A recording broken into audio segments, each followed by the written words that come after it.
Bonjour et bienvenue sur cette nouvelle vidéo où nous allons continuer sur notre lancée, l'authentification par JWT.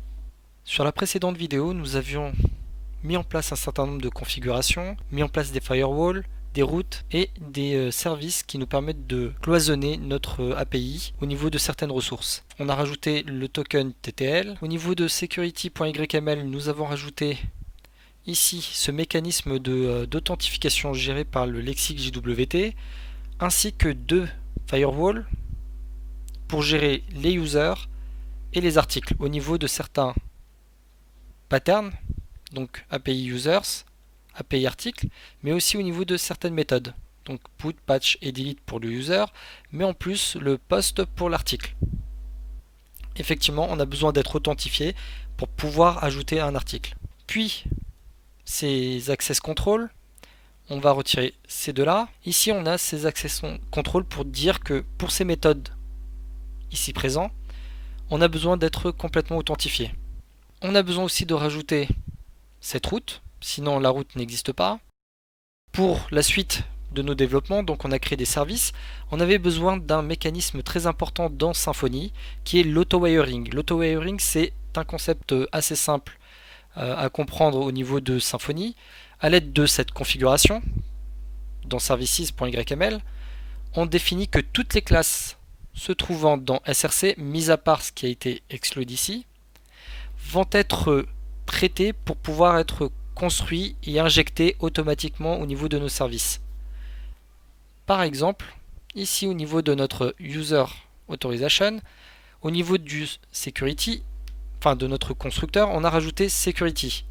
Security ne tombe pas de nulle part, on peut le vérifier à ce niveau-là. Alors j'agrandis un peu plus cette fenêtre. Bin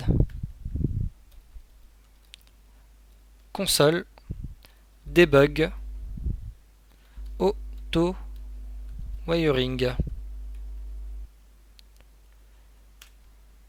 Et ici on va voir toutes les classes qui vont être gérées dans l'auto-wiring, donc toutes les classes qui sont mises à disposition pour être injectées de manière simple dans nos constructeurs. L'auto-wiring se charge de tout et de nous injecter ce dont on a besoin. Par exemple, si on injecte une classe, imaginons security comme on l'a vu, et qu'elle-même a besoin d'avoir une autre classe dans son constructeur, eh bien l'auto-wiring va se charger de construire toutes les dépendances dont a besoin Security et ses enfants pour pouvoir nous injecter la classe Security avec tous les éléments nécessaires. Ici on peut voir un certain nombre de classes à disposition, mais je vous invite à faire -all et de lui rajouter derrière Security. Et ici on voit un certain nombre de classes gérées par API Platform, gérées par le lexique JWT et par Symfony. Et dans notre rubrique Symfony, on va voir ici le user password encoder qu'on a déjà utilisé et security. Voilà. Donc on a injecté security qui va nous permettre de récupérer l'utilisateur courant et de pouvoir faire un check sur le fait qu'il soit authentifié. Donc on vérifie qu'il soit bien authentifié. D'ailleurs il y a une petite erreur ici.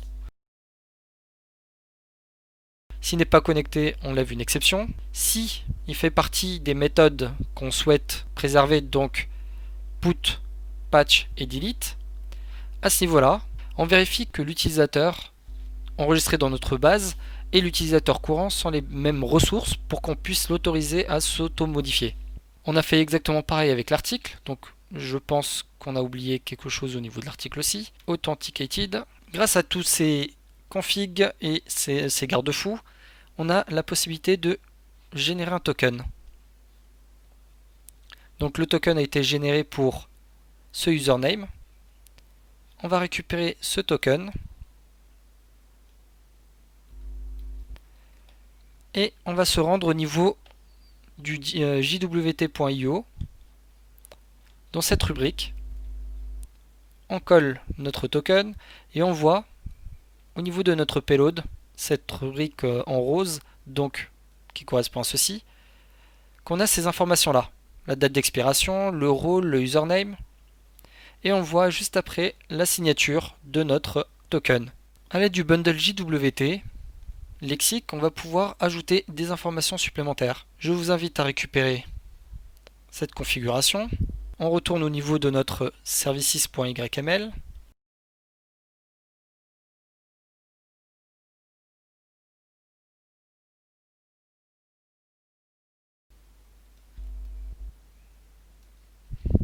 Ici, on va faire un copier-coller de la documentation. On a juste besoin de ces éléments-là. On n'oublie pas d'importer. On va faire un peu de nettoyage. Au niveau du header, on n'a pas besoin de modification. C'est pas un souci. Ce qu'on va faire, c'est qu'on va juste se dire event get data. On va lui dire payload created at égale. Ici, on va se servir de l'auto-wiring pour nous injecter security du composant de Symfony. Et à partir de là, on va pouvoir faire un 10 security get user get created at. Alors pour éviter d'avoir une très grande profondeur à ce niveau-là, eh bien je vous invite à avoir user interface. Ici, mettre user.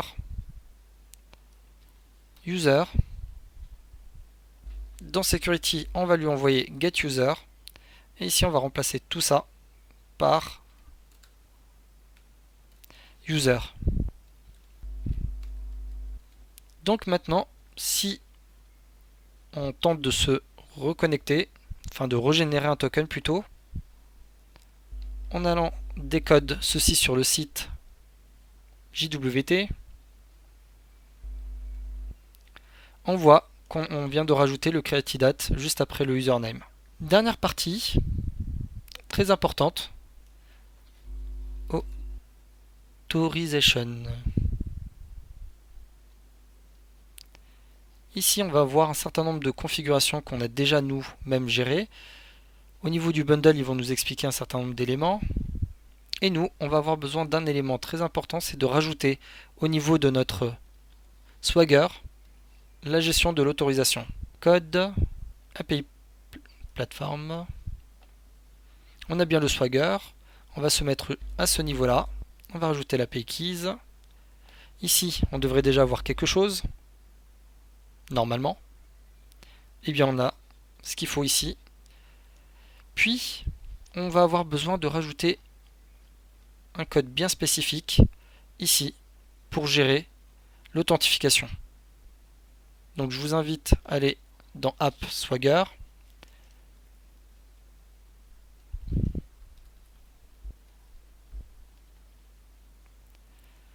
Et de rajouter notre classe Swagger Decorator.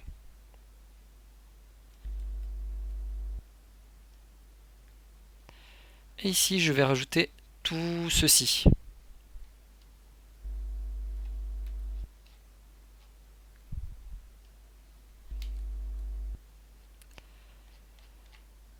Hop, normalement, tout y est. Et ici, en fait, ça va juste gérer les tokens. Ça va rajouter tous les éléments, donc une route nécessaire pour pouvoir générer notre fameux token. J'importe la classe. Et ici, je me place comme ceci. Ça me semble pas mal du tout. On retourne au niveau de notre API, Swagger. Et effectivement, on a besoin de l'enregistrer.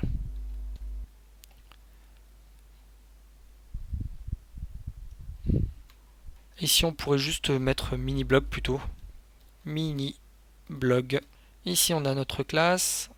On a les arguments qu'il faut. Parfait. Là, ça devrait fonctionner du premier coup. Enfin, j'espère. Parfait. Et ici, on voit qu'on vient de rajouter une route token. Donc, je vais récupérer les informations à ce niveau-là. J'exécute.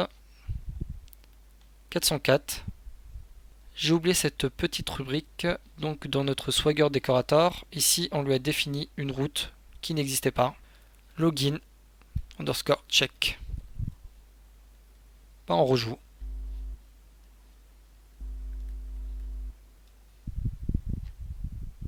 J'ai encore oublié un élément très important, API. Ici, ça devrait mieux marcher cette fois-ci. Et parfait, on a bien notre token. Ici, on va pouvoir copier notre token. On va essayer de faire une modification ici. 12. Je tente d'y accéder. Je n'ai pas de token. Je vais rajouter mon token. Ici, on n'oublie pas Bearer, notre token. Ici, je n'ai pas besoin de tout ceci. Je n'ai pas besoin de ceci. Je n'ai pas besoin non plus de ces informations-là, ni de cette information-là. Et là, ce n'est pas ma ressource. Je vous invite cette fois-ci à commit notre code. Git status, git diff. On a retiré ça, on a rajouté le décorateur, on a rajouté l'événement qui va nous permettre de rajouter le createIDate dans notre token. Et on a corrigé ces deux erreurs. Git add.git commit. Parfait. Je vous dis à très vite pour une prochaine vidéo.